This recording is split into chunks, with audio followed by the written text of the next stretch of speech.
میدان کے اوپر جا رہے ہیں۔ جنگ احد کا وہ میدان ہے جو حضور پاک نبی کریم صلی اللہ علیہ وسلم میرے آقا جسے جنگ احد کے نام سے مشہور ہے، جو حضور نبی کریم صلی اللہ علیہ وسلم میرے آقا احد سے بہت پیار کرتے تھے، احد حضور سے بہت پیار کرتے تھے۔ حضور پاک نبی کریم صلی اللہ علیہ وسلم میرے آقا نے 50 تیر اندازوں کو اسی احد پہاڑ کے اوپر مقرر کیا گیا اور حکم دیا کہ میرے پیارے صحابی آپ لوگ نیچے نہیں اتریں گے جب تک آپ کو ہمارا حکم نہیں ہوگا۔ اسی زمانے میں خالد بن ولید جو تھے وہ اسلام میں داخل نہیں تھے، بعد میں وہ اسلام میں داخل ہو چکے تھے۔ خالد بن ولید نے سوچا کہ مسلمانوں کی تعداد بہت زیادہ، لہذا جنگ کرنے کا فائدہ نہیں، اپنے لشکر کو لے کر پیچھے ہٹ گئے۔ مسلمانوں نے سوچا کافر بھاگ چکے، کیوں نہ ہو کہ مال و غنیمت اکٹھا کر لیں، لیکن اس بات کا خیال نہیں کیا کہ ہمیں حضور نے منع فرمایا ہو نیچے اترنے کے لیے۔ جب وہ لوگ اسی درے کو چھوڑ کر نیچے آ گئے، مال و غنیمت اکٹھا کر رہے تھے، پیچھے سے آ کر خالد بن ولید نے حملہ کر دیا۔ جنگ کرتے کرتے حضور پاک نبی کریم صلی اللہ علیہ وسلم میرے آقا کا دندان مبارک شہید ہو گیا۔ حضور کو بچاتے ہوئے 70 صحابہ کرام شہید ہو گئے۔ سیدنا امیر حمزہ رضی اللہ تعالیٰ عنہ حضور کے چچا جب وہ شہید ہو گئے، مہندہ یہودی ابو سفیان کی بیوی جس نے سیدنا امیر حمزہ رضی اللہ تعالیٰ عنہ کا کلیجہ مبارک اپنے ناخنوں سے نوچ کر دانتوں سے چبایا، جب سیدنا امیر حمزہ رضی اللہ تعالیٰ عنہ کی لاش کے ٹکڑے بکھرے پڑے ہوئے تھے، میدان کے اندر میں گوشت کا ڈھیر لگا ہوا تھا، ان میں پتہ نہیں چل رہا تھا کہ سیدنا امیر حمزہ رضی اللہ تعالیٰ عنہ کی کون سی لاش ہے۔ حضور نے فرمایا جاؤ اس لاش کو اٹھا کر دیکھو، جس کے اندر میں دل ہوگا وہ میرے چاچا کی ہوگی۔ جب اسی لاش کے چند ٹکڑوں کو اکٹھا کر کے پوٹلی باندھ کے جنازے کی شکل میں جنت البقیہ کی طرف چلے تو احد پہاڑ زاروں قطار رونے لگا۔ حضور نے فرمایا یہ رونے کی آواز کس کی ہے؟ فرمایا یا رسول اللہ یہ احد پہاڑ ہو رہا ہے۔ اے احد تمہیں کیا ہو گیا؟ کہا قسم ہے رب کی یا رسول اللہ جتنا آپ کو اپنے چچا سے محبت ہے مجھے آپ سے اتنی محبت ہے۔ حضور نے فرمایا اے احد جاؤ ایک دن وہ آئے گا، کل کائنات کے پہاڑ ذرہ ذرہ ریزہ ریزہ ہو جائیں گے، اب ایک وہ پہاڑ ہوں گے جو جنتی ہوں گے، جو تمہیں ایک بار اپنی نظر سے دیکھے گا دوزخ کی آگ اس سے حرام ہو جائے گی اور جنت کا حقدار ہو جائے گا۔ انشاءاللہ اسی احد میدان کے اوپر آپ کو اتاریں گے اور وہاں پر آپ دعا مانگیں گے، جو آپ کے دل کی نیک تمنا باخدا ایمان سے آپ کی ہر دعا قبول کی جائے گی۔ ایسا بات اسی زمانے میں کفن کی اتنی قلت تھی، حضور پاک نبی کریم صلی اللہ علیہ وسلم کے پاس کفن کے لیے کپڑا نہیں تھا۔ جب اپنے چاچا سیدنا امیر حمزہ رضی اللہ تعالیٰ عنہ کو دفن کرنے لگے، پاؤں کو ڈھانکتے تو سر ننگا ہو جاتا، سر کو ڈھانکتے تو پاؤں ننگے ہو جاتے ہیں۔ اللہ کا حکم آ گیا کہ محمد یہ ساتھ والے کھجوروں میں سے پتے لے کر انہیں پتوں کے سے لپیٹ کر انہیں دفن کر دیجئے۔ آج اسی باغ کی اجوا کھجور شفا والی کھجور ہے جو حضور پاک نبی کریم صلی اللہ علیہ وسلم قرآن میں اس کا ذکر حدیث بخاری شریف میں آ چکا ہے کہ جو انسان اجوا کھجور 7 دانے 21 دن تک کھائے گا اس کے اوپر کسی قسم کا کوئی جادو کوئی اثر نہیں ہوگا، حتیٰ کہ جو آدمی اجوا کھجور لے گا اس کی گٹھلی مت پھینکنا، اس کی گٹھلی میں اتنی شفاعت ہے کہ جس انسان کے دل کا مریض ہوتا ہے، دل کے بال بند ہو جاتے ہیں، وہ اس کو شہد میں ملا کر دیتے، اللہ اسے بھی شفاعت عطا کرتے ہیں۔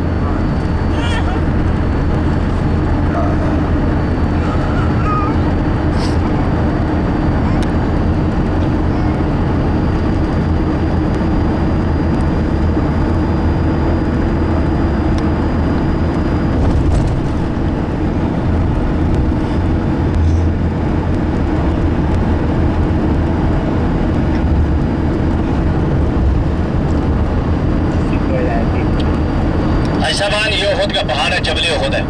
یہ سامنے پورا احد کا پہاڑ ہے، یہ 11 میل تک پھیلا ہوا ہے اور اس کی چوڑائی کا کسی آدمی کو حساب نہیں، 11 میل تک اس کی لمبائی ہے۔ یہ احد کا پہاڑ ہے، جبل احد جسے کہتے ہیں،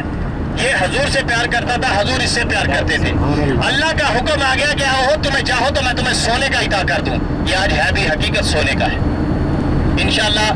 باغ سے ہو کر ہم انشاءاللہ آپ کو اسی احد پہاڑ کے اوپر لے جائیں گے۔ یہ وہ اجوا کھجور کے باغ ہے، اگر ایسا آپ کا دل مانے تو اندر آپ کو 15 منٹ کا ٹائم دیں گے، دل مانے تو اندر سے کھجوریں ہوتی ہے، اگر دل مانے تو لے لینا، نہ دل مانے تو اپنا چکر لگا کر واپس آ جانا،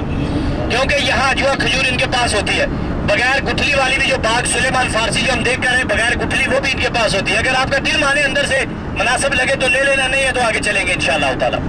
کیونکہ اس کے بعد ہم نے وادی جن جانا جو حضور پاک نبی کریم صلی اللہ علیہ وسلم میرے آقا کا آج موجودہ آپ کو وہ دکھائیں گے جو قدرتی اللہ کی طرف سے گاڑی خود بخود 140 سے 120 کی رفتار سے لے کر 140 کی رفتار تک جائے گی۔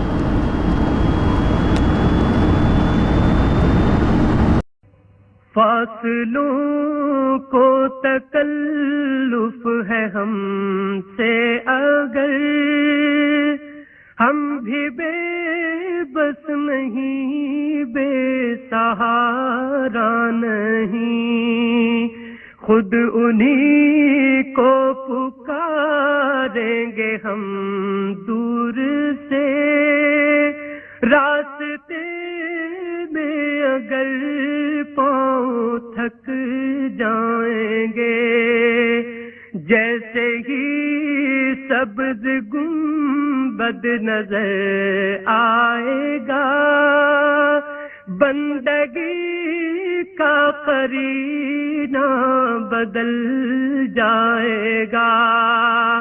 سر جھکانے کی فرصت ملے گی کسے، خود ہی آنکھوں سے سجدے ٹپک جائیں گے، ہم مدینے میں تنہا نکل جائیں گے، اور گلیوں میں قصداً بھٹک جائیں گے، ہم وہاں جا کے واپس نہیں آئیں گے، ڈھونڈتے ڈھونڈتے لوگ تھک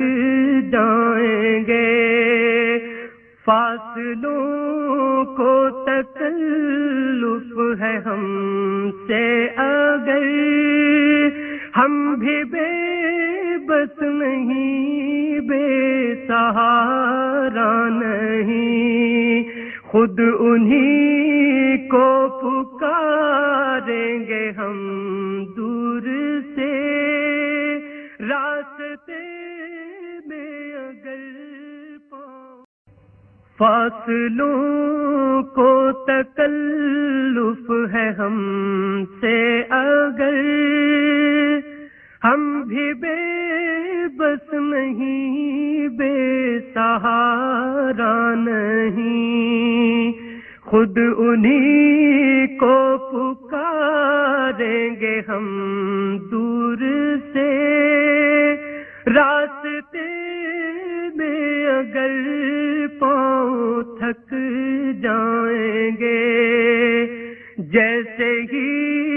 سبز گنبد نظر آئے گا، بندگی کا قرینہ بدل جائے گا، سر جھکانے کی فرصت ملے گی کسے،